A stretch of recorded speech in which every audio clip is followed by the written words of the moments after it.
Good afternoon and welcome to the Channel Final Bell here on the Rural Radio Network. I'm Chad Moyer. On today's program, it's Arlan Suderman from StoneX. Joining us on today's program. And Arlan, I don't know how you fell under a lucky star like this, but we've got all sorts of things to talk about here today. A big announcement in the noon hour Central Time regarding tariffs, and a lot of things to talk about connected to that. First of all, let's take a look at where we ended here. Corn did settle out the day 3 to 5 cents higher. You've got soybeans settling 17 to 20 cents higher. Kansas City wheat settled out the day from 4 to 6 cents higher. Normally, I would ask you to just, kind of comment on the day's trade, the feeling of the market today, but we're going to go right to this noon hour announcement. Talk about the announcement made by the Trump administration, and what were some of the details of that announcement? Yeah, for sure. It's been one of those days of the roller coaster riding, and there's a lot to talk about. And basically what we saw is we started off, first of all, overnight, the big sell-off in the stocks because the reports that China had pushed its tariff up to 84% as we went up to 104% on them. But the grain and oilseeds held and were in positive territory, and they had gains on the day, and I think that is highly significant. And then as we went through the day, the stock market recovered, kind of chopped around with very modest gains, grain and oilseeds hanging on to kind of modest gains. And then over the noon hour, essentially, we got a post on Truth Social from President Trump saying that he was raising the tariff on China to 125%. And then the 75 countries that have said, we're not going to retaliate, but we would like to negotiate. We want to negotiate lower tariffs. He said, for you 75 countries who have indicated you want to negotiate, we're going to take the tariff back down to 10% for the next 90 days to give us time to negotiate. And so the markets responded very positively there, and the money started flowing in across the board. It became risk on. As we talk, the Dow Jones Industrial Average is up 2,600 and some points, just continuing to go higher. And so very strong day overall. The grain and oilseeds finished the day strong with the gains that you indicated there. Just a positive momentum. And I have a slide that I start every presentation with. Price is a function of supply and demand, but is modified by the flow of money. And today was the perfect example of that. The fundamentals didn't necessarily change the way the prices did, but the attitude, the flow of money certainly did. So as we look at what does this mean, well, it means that by pausing the tariffs, essentially taking them to 9 to 10% from whatever levels they were with the different countries, it eases market worries about a recession. If you have a recession, then the market assumes lower demand for commodities. It stabilizes the stock market. And when you do that, you start to calm the fears of the consumer as well. And when the fears of the consumer are calmed, the consumer continues to buy. That's the opposite of the direction we were going. It rewards those countries who came to the negotiating table. And we've been talking about here in the office with the Trump administration, you don't want to be last to the negotiating table. China was just that country. And it further punishes China for the retaliation it did, while putting a cork in any plans that other countries may have had for following. And so it creates that environment now where they can start creating some wins if they can get some good negotiated agreements, further calming the markets, and that increases leverage on China for an agreement.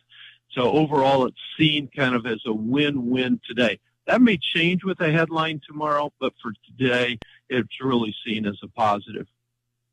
And this might be more of a general consumer question than it is specifically about commodities. But with that number at 125% for China, we're going to tariff them tariff charges of 125%. What does that number mean to the average United States consumer, or does it have meaning?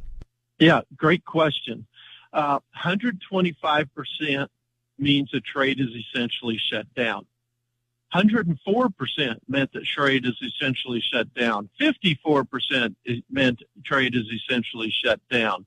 So at this point, it doesn't matter what the number is. I even saw one person who's well known in the business world today who was advocating and calling on the Trump administration to take it to 400%. That's not going to make any difference what number it is. It's essentially shut down trade. That means if you want to buy an item that is produced in China, it's going to cost a lot more to try to get it, which tends to make us go toward what are alternatives that are out there, or am I going to wait for there to be an agreement with China that might lower the cost of that, because you'd expect an agreement would lower the cost. So whether it was at 54% or 125% really doesn't change. It was in halted trade, and either way, that hopefully what it does is bring China to the table. Now, China is feeling very bullied right now. They have to save face back home. Xi Jinping can't look weak back home. There's a lot of fear on the streets of China right now. What is happening here? Well, how's this going to end?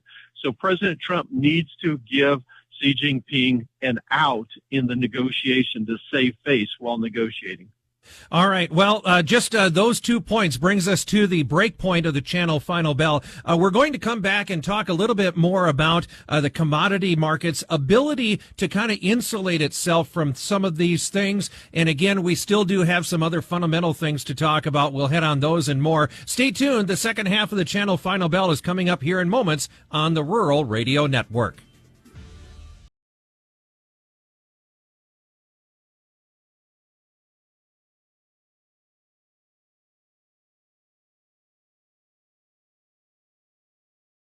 Hey Nebraska, this is Tyler Brugdenhill, your local technical agronomist from South Central Nebraska with the new Channel Seed brand. With the 2025 growing season upon us, let's talk about the impressive performance potential you can expect with Channel. Regional conditions play a huge role in performance, and this season will be no exception. Despite these challenges, Channel products have shown strong agronomic characteristics, helping farmers overcome challenges such as tar spot and corn rootworm. Our corn and soybeans stood out in 2024 as we saw great performance from Channel products such as 21202 VT Double Pro Brand Blend Corn and Channel 2524 Extend Flex Soybeans. Visit channel.com or your local seed pro to see how we can help you rise to the challenge in your fields in 2025. Always read and follow label directions, grain marketing, and other stewardship practices. Go to channel.com or talk to your local Channel Seed Pro for more info.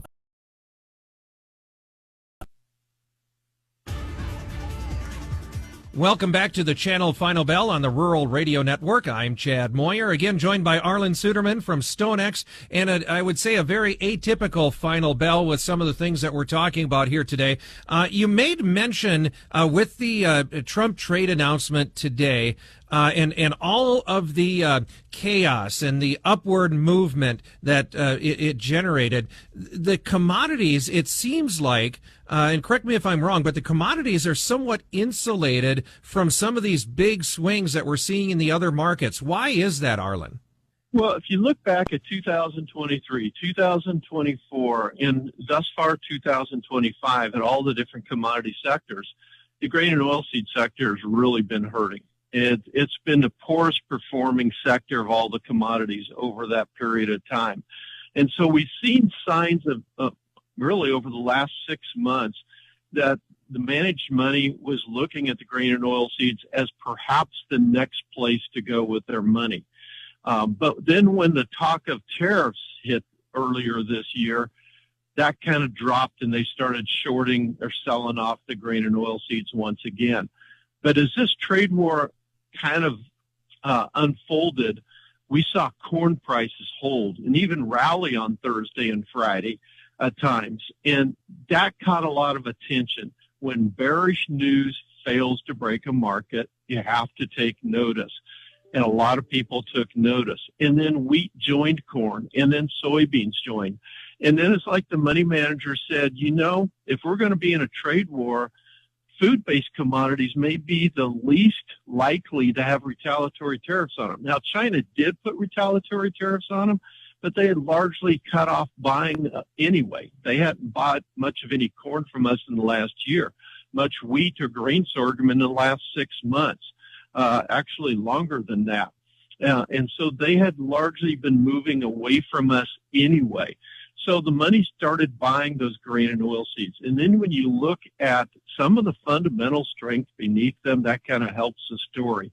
You look at the flooding rains, 12 to 15 inches of rain in some areas of the soft red winter wheat belt over the weekend.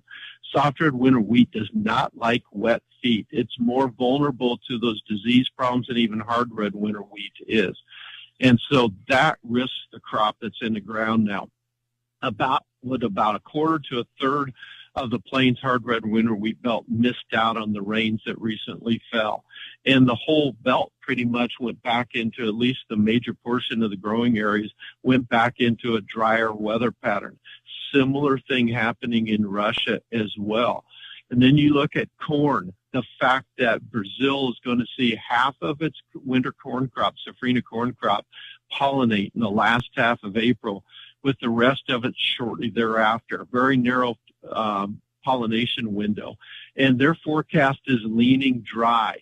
You look at the forecasters' outlooks for the U.S. Midwest this summer, leaning warm and dry west of the Mississippi River. Global supplies, exporter supplies of both corn and wheat, rather snug. That's a story. And now word that we could see updated renewable fuel standard guidelines coming out to us in the weeks ahead, looking more favorable for soy oil, creating domestic demand for soybeans at a time when export demand has surprised to the upside. All of those factors attracting money to the grain and oil seeds during this time of uncertainty.